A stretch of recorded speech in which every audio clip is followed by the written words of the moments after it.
So just to get started a little bit, just if you can give a little bit of background to our audience, it seemed like you spent your career working with a lot of programs that mandate meeting goals. And I know how important that could be, especially if you're funded under grants or anything, they want to know the outcomes and your goals. So it seemed like you spent a career doing that. To be successful in your career, you probably had to learn early on how to meet expectations, what's expected for your particular job. And can you briefly describe, as Estelle had mentioned about the TRIO program? I know a little bit about TRIO, but for the audience, some people may not be familiar with the TRIO program. Can you talk about the TRIO program and tell us about some of the required annual benchmarks? I would imagine TRIO, we have TRIO here. I'm in Colorado. I'm from Maryland, but I've been living out here in Colorado for about 5 years now. I moved out here from Baltimore. So I've known the trios in Maryland, and now I work at a college where they have the TRIO program. But can you tell for people that are not familiar with TRIO, what TRIO is? Most definitely. So TRIO is a set of federally funded college opportunity programs that motivate and support students from disadvantaged backgrounds in their pursuit of a college degree. So more than 800,000 low-income first-generation students and students with disabilities from sixth grade through college are served by 3,100 programs nationally. Wow, wow. So TRIO programs provide academic tutoring, personal counseling, mentoring, financial guidance, other supports necessary for educational access and retention. And they provide a direct support service for students and relevant trainings for directors and staff. So they kind of cover the gamut. So those who support the students and the students themselves. And I mentioned TRIO. I don't know. It's been around for a while. It's not. It's not just started, right? TRIO's You're been right. around So for a while. TRIO was began with Lyndon B. Johnson and his war on poverty back in 1964. They established a kind of a pilot program known as Upward Bound, which is our flagship program and is the most popular. So it celebrated its 50th anniversary a few years ago. And in 1965, it was official that would be there. And then right behind that came Talent Search. I'm currently a director of a Talent Search program and have been one previously at a community college as well. And then a couple of years, 3 years after that, they started Student Support Services, or what we know today as Student Support Services. So we've been around over 50 years.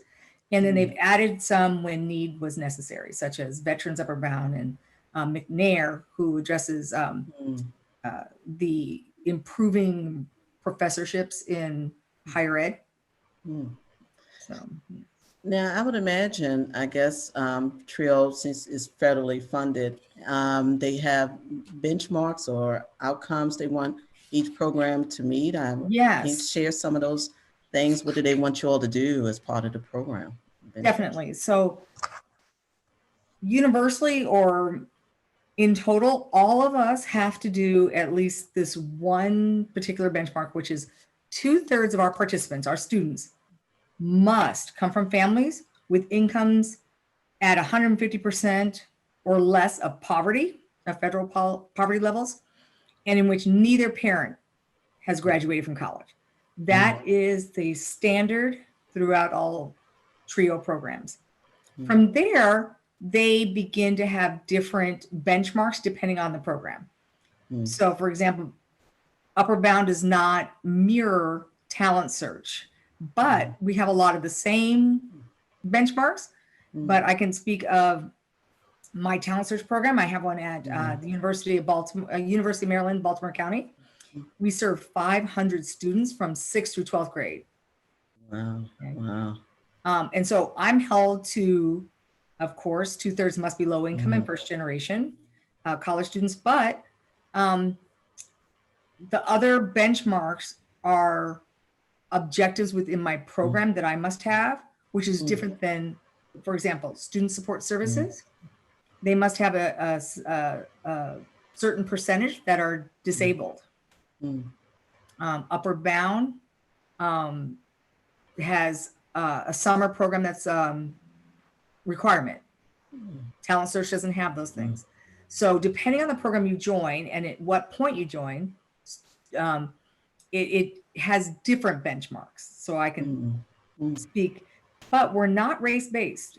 We are socioeconomic based. And so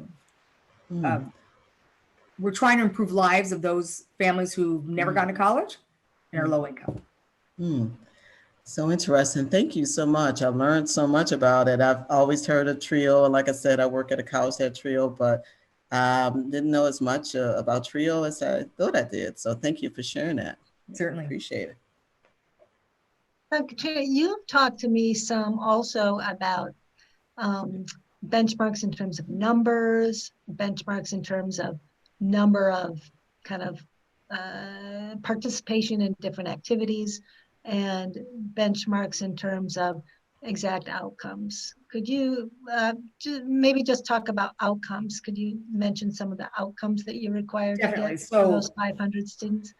Absolutely. When we write a grant, the grant has to dictate what we're going to produce out of with these students that we are involved with, and we're touching their lives. And so with Talent Search, we're held to 500, and that's across a span of 7 years.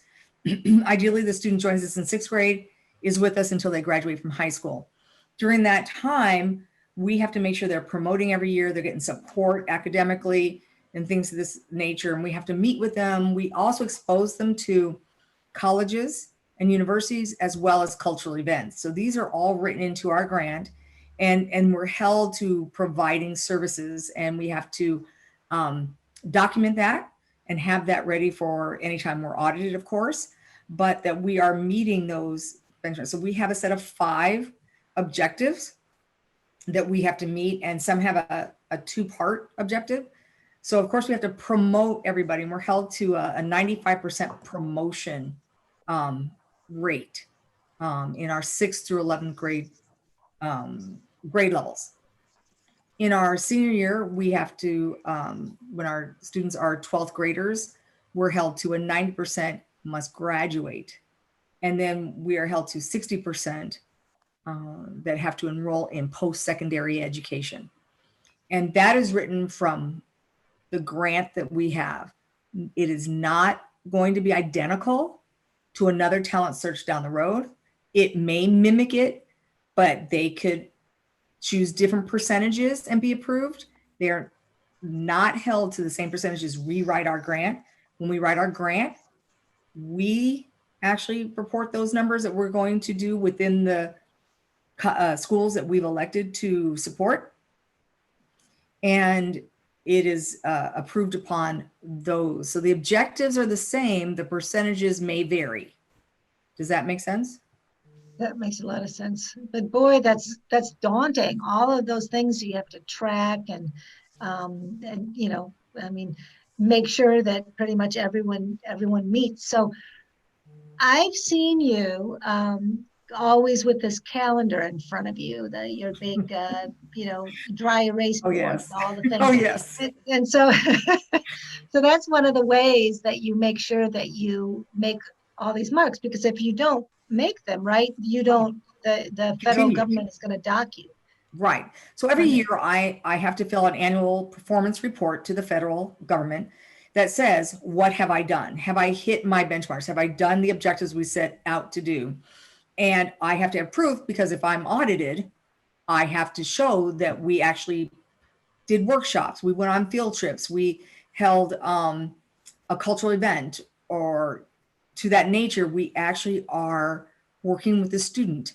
And so every 2 weeks or every other Thursday, we have our staff meeting, and I require from my staff where we are. So I'm going to use an example. One of the benchmarks is I have 500 students in my program.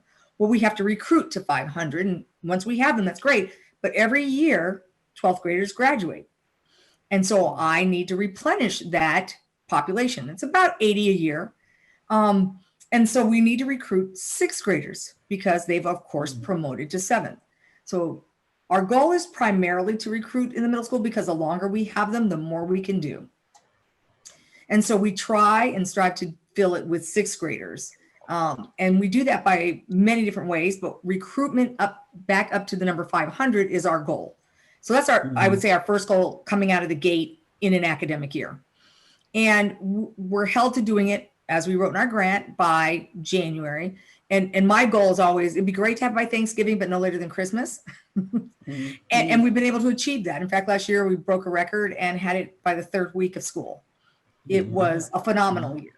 In fact, we had 115 applications to refill about 75, 80 slots. And it was a wonderful feeling that there was a very good recruitment year. So what we do is we first go to our current families and we say, hey, do you have a sibling who's starting in 6th grade? Do you have a rising 6th grader? And then we go to their new student orientations or matriculation nights. We also go to back to school nights, but we also enter a classroom or two to promote our program. And then if we're still struggling, like what I call struggling, that's between Thanksgiving and Christmas with like, we need 10 more, 12 more or something to this effect. I always call in key students or even a group of students and say, refer a friend, bring a friend into the program, have a friend join you in this. But usually they're pulling their friend along saying, you want to be part of this. So it's usually, and I think we're at this point where it's taking care of itself, that we no longer have to really recruit. I haven't been in a classroom in 2 years because between our siblings and the back to school night and the new student orientations, we have been able to fill that. And also becoming knowing with your counseling department and with key teachers who value what you're doing. And that they help with recruitment. And that's one of the things that we have to get to. We also have to visit with our students. We can't just have them in the program and just forget about them. And the TRIO law says I have to visit with my students twice a year. That's the law, okay? I mandate in my program that we meet quarterly because I want to build a relationship with this student. I just don't want to have them and have a little check off.